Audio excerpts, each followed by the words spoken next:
Welcome back to Path of Exile spoiler season day 2. Alright, it's not quite day 2, but this is going to be video number 2, with a new support gem and a new Atlas passive Keystone. Let's look at the support a little bit first.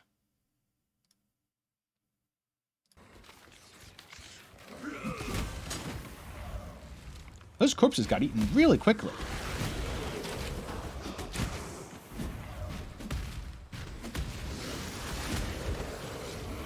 Decent amount of life recovery. Looks like, I don't know, 20%.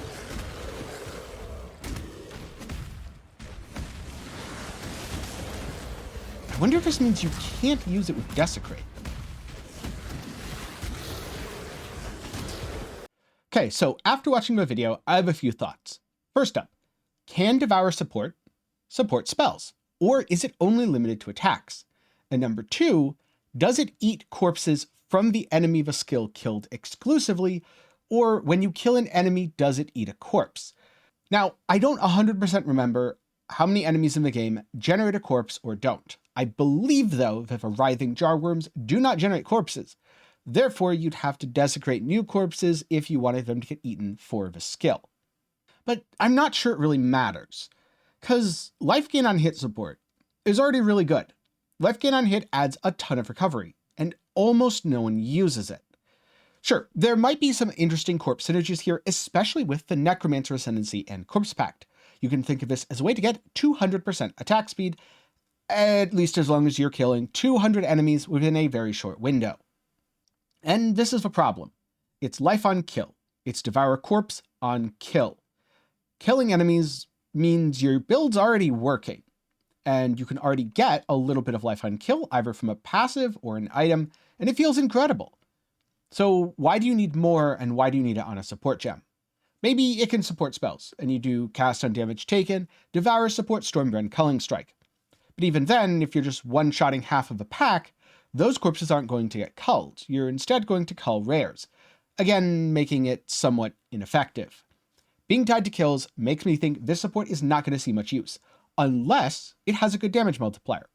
Because if it has a good enough damage multiplier that you give up, let's just say 5% of your DPS, at most, people might use it for the feels good while mapping. I know I've given up, well, actually a lot more. I've given up 30, even 40% DPS while mapping to feel good, because you don't need it. If you one-shot everything, you don't need more DPS. And if you do need the most recovery possible, I'm going to guess that life gain on hit support, at least where applicable, is still going to be better. But this isn't the most interesting thing for me today. No, the most interesting thing is the new Keystone, Timeless Conflict. Legion encounters in your map have no timer. Breaking out monsters and chests that are in stasis progressively causes a schism. Legion encounters in your map begin once a schism has occurred. So instead of fighting against a timer to break the Legion out as quickly as possible, you're instead fighting against the schism bar. This could be an insanely good node, or it could be utter unusable trash. It's probably somewhere in between, making it a mediocre take, but a decent one in certain situations or for certain builds, specifically builds that have very high damage but very poor damage projection, something where you can't cover the screen in explosions. The reason I say it could be good is a vast majority of your rewards from Legion come from the generals, at least if you're going for emblematic, the sergeants, and the chests.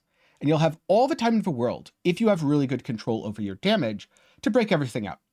Now, a lot of players are going to want to go as fast as possible. Zoom, zoom, zoom, kill everything. This is not the node for you if you're a zoom, zoom player. But if the thought of a timer stresses you out, if you hate Delirium, you hate Legion because of that timer, this might at least make the mechanic more approachable to you, even if the rewards are overall less. And so here we have a little picture with the Schism bar. As you can see, several enemies have been killed, and the bar is filled by about a quarter, maybe a third at best. Probably a quarter, though. They also confirmed that generals give you the most progress towards your schism, chests and sergeants give you the next amount, and regular enemies give you the least. So why might this be good? Well, enemies in a Legion have a little symbol above their head, denoting the reward type. Some will be weapons, and others will be currency. This may be a way for builds to specifically target the most rewarding nodes in their Legion. Now, if your build's already able to fully and completely clear the Legion, this is going to be bad for you. But if your build couldn't do that, and you're investing into Legion, say because you're an SSF, or because you're using it to supplement a different strategy. So let's say instead of Dune's Legion, your main focus is Expedition. Expedition's which you've really invested most of your time into. You're running Wandering Path, you've got really high quant maps, but you wanted to throw Legion on because some of the nodes are near Expedition and you're Wandering Path already. You know what? You might as well. You've got growing hordes, you're in a good spot. And you throw Legion on. What do you do next? Well, you might want to put on Schism because your Expedition build possibly doesn't have the DPS to min-max the Legions. But you don't really want to swap to Abyss. You don't really want to swap to a different mechanic since those don't scale any better than Legion does, and you might as well get the free Divines that drop occasionally. This and SSF is where I see Timeless Conflict having a lot of value, because you can pick and choose, make sure you break out all the currency enemies, and just worry about mass clearing for additional monsters after that. Essentially, it's for the people who are medium speed or slower players, which I think is actually a lot of a player base, a surprising amount of a silent majority, if you will. Now, just to catch you up quickly, yesterday I went over the Kirak mods, which included Legion. This means for 6 Chaos, you can put Legions on your map. If you want to know more, I'll link to the full video for that up in the card and down below. But because Legion is on the map device, if you're not doing any of these things, maybe you're just running Fortune Favors the Brave, it's going to come up. I don't think it's a terrible investment. I know very often it's tempting to look at things in Path of Exile, purely from the perspective of min-max. What is the best possible, most ideal outcome? But you have to also consider, are you the best, most ideal possible player? Are you going to try to hold yourself to a strict 2 minutes per map?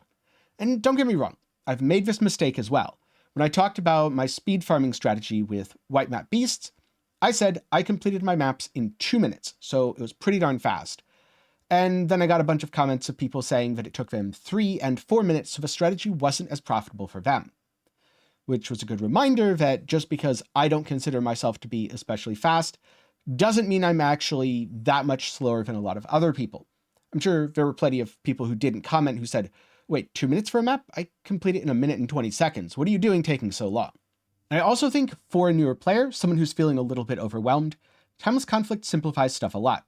Look for the currency symbols and click those, or click the big boss. You'll have at least a better time than you would have running in a circle trying to figure out what the Legion even was or how to run it. So with that said, thanks for watching. If you're looking for something else to watch, maybe check out my thoughts on Path of Exile 2, Trial of the Ancestors, or the recent teasers that we've also seen from GGG. If you prefer reading instead of watching, then you can read all about this over at Maxwell GG. And before I go, a special thanks to my lovely patrons and channel members, who you can see over there, for their support of the channel. Link to that is down below, and you might even see your name next to these fine folks. But with that said, thanks for watching, stay tuned for more Trial of the Ancestors teasers, and I'll see you again sometime soon.